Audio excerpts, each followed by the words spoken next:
Alors, continuons à discerner ces nouveaux usages Main Street américains avec,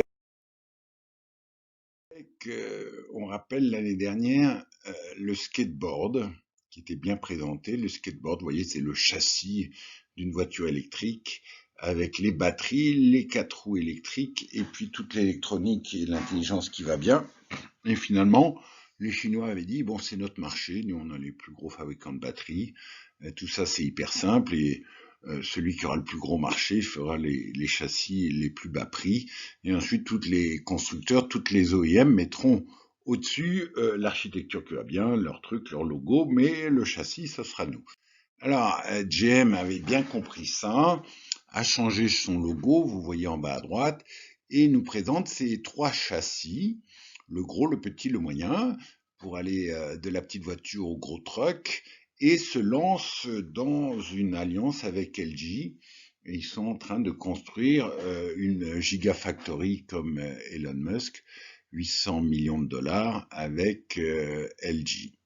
Donc ça, c'est important. Et puis derrière, il nous dit, ben voyez, grâce à ça, je vais vous faire une panoplie avec ces 13 voitures.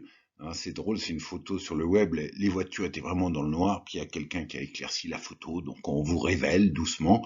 Donc il y en aura pour tous les goûts. Je vais faire la voiture que vous aimez.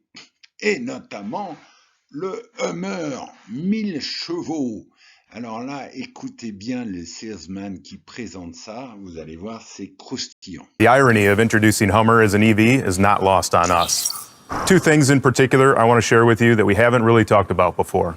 Terrain mode one-pedal driving and the Bose electric vehicle sound enhancement technology. In terrain mode, the GMC Hummer EV offers one-pedal driving for precision handling at low speeds.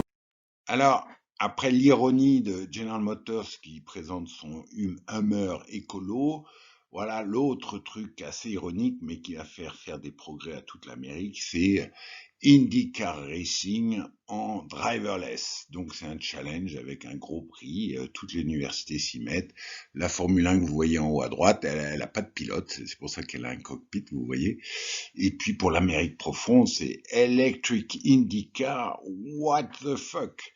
Donc on va voir ce que ça donne, mais c'est amusant pour voir à quelle vitesse les idées progressent. Alors l'annonce majeure qu'on attendait depuis 2 ans, ça a été vraiment autour de la voiture autonome et on appelle ça le début de l'acte 2. Donc c'est un sujet qu'on suit beaucoup chez InnoSearch et on avait fait ça en partir de 2015 quand on avait vu la Mercedes et surtout on s'était posé la question, est-ce que c'est un gadget pour nantis ou c'est vraiment la mobilité pour tous en 2024-25? Voilà, parce que ignorer le form factor. Et vous comprenez que c'est ça, ce qu'on attend tous, c'est des petits compartiments de seconde classe qui se découplent, qui vous permettent de passer de la voiture 1 à la voiture 2 pour être sûr de ne pas s'arrêter à Porte-Maillot si vous voulez aller direct à la Défense. Donc ça, vous voyez que c'était un concept, la technologie, c'est la même que ce que vous voyez là.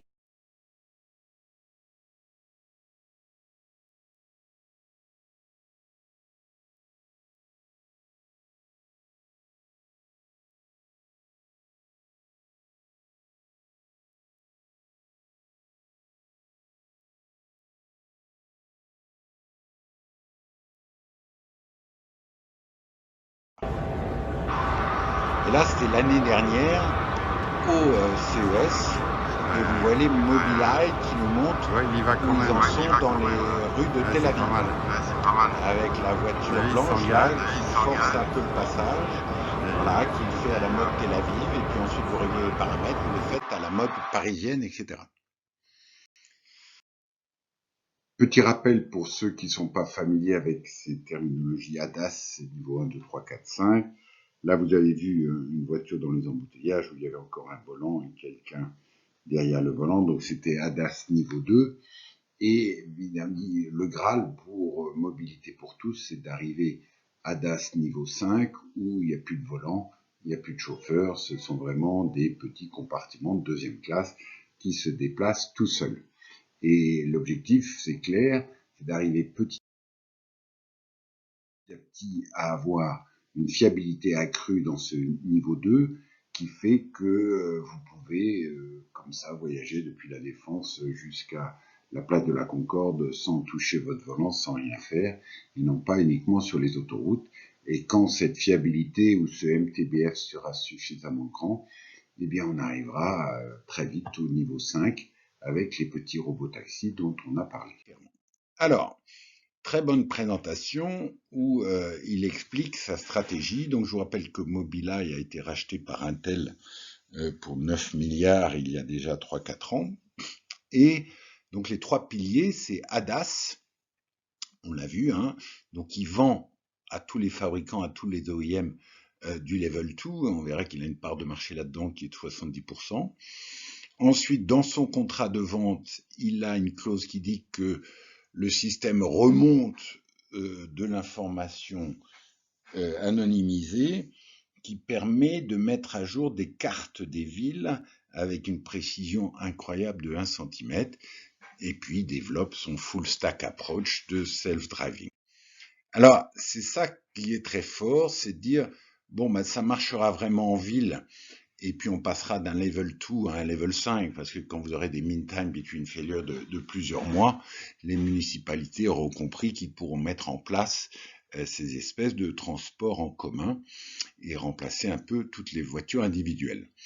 Et donc, ils disent que leur succès leur permet maintenant d'être une data-driven company, mais comme ils nous l'avaient annoncé il y a 2 ans, la différenciation, elle se fait pas sur le moteur de règles qui doit être audité par chaque administration de tutelle, département of transportation de chaque pays, mais donc il y a un standard maintenant sur ce moteur de règles. Vous voyez, c'est IEE qui est la grosse association d'ingénieurs américains qui est en train de faire ce standard, et ça va être open source comme annoncé il y a 2 ans.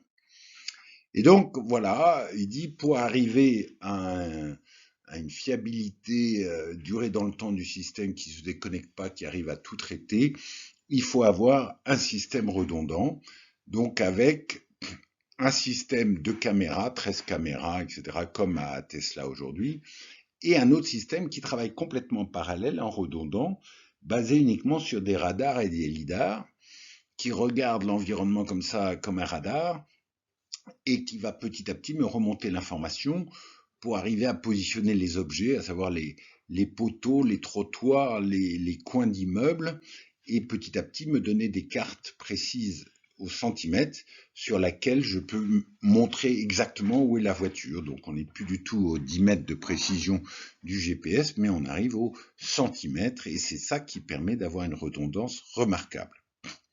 Donc voilà, je vous rappelle donc que son système est installé depuis 3 ans sur 6 OEM, donc ça lui donne 70% de part de marché. Et il nous dit, aujourd'hui, j'arrive à remonter uniquement 10 kilobytes par kilomètre, ce qui est remarquable, parce qu'il ne faut pas être inondé d'informations. Et j'ai 8 millions de kilomètres par jour avec mes 6 OEM aujourd'hui. Et avec ce que j'ai signé en 2024, j'aurai 1 milliard de kilomètres par jour. Donc je pourrais faire des maps, des cartes updatées toutes les 24 heures, que je vais ensuite remettre dans le computer qu'il y a dans le coffre de votre voiture, en mode edge computing, pour qu'elle puisse travailler de façon autonome, et même s'il n'y a pas de signal, etc. Donc vous voyez, c'est des cartes sémantiques où on a tout modélisé le trafic. C'est-à-dire qu'on a modélisé exactement au centimètre où est-ce que la voiture ou le tram qu'on a vu avant doit passer, qui nous permet d'avoir à la fois les messages, mais surtout les usages. C'est-à-dire à ce carrefour, combien de temps la voiture attend avant de forcer le passage, 1, 2 voitures, à quelle vitesse typiquement se fait le virage à gauche, à quelle vitesse se fait le virage à droite, et puis le lendemain on voit une légère modification parce qu'il y a un trou dans la chaussée, on va updater la carte en disant que maintenant l'usage c'est qu'on passe 15 cm à droite ou 15 cm à gauche. Et donc ça c'est quelque chose de tout à fait nouveau, de tout à fait remarquable. Et là, on voit le flair à la fois de ce patron de Mobileye et le flair d'Intel, qui ont compris que pour convaincre les OEM, que Mobileye allait être le tier 1 sur toute cette partie voiture autonome, il fallait avoir derrière Mobileye un gros comme Intel, un gros de l'électronique qui maintenant a d'ailleurs annoncé qu'il se désengageait après ses difficultés à faire des puces 7 nanomètres. Il se désengage de la fabrication proprement dit des puces, de la fonderie, et se consacre plus Intel Inside. Alors, voyons ce développement en matière de véhicules autonomes, l'impact que ça a sur la ville, sur l'urbanisme et surtout l'impact que ces cartes au centimètre mises à jour potentiellement chaque jour vont avoir sur la ville. Donc c'est le fameux Digital Twin. Donc vous avez ces cartes que Mobileye se promet de mettre à disposition au moins dans ses voitures et normalement auprès des municipalités. Et puis une autre start-up qui utilise la même technologie à droite, qui s'appelle Numina, et vous voyez qui à partir de caméras fixes fait de la reconnaissance sémantique de mouvement. Donc en vert c'est des piétons, en rouge c'est des voitures à ce carrefour, et ils sont capables de donner toute cette information sémantique aussi à la municipalité, ce qui fait que le Digital Twin devient potentiellement une réalité.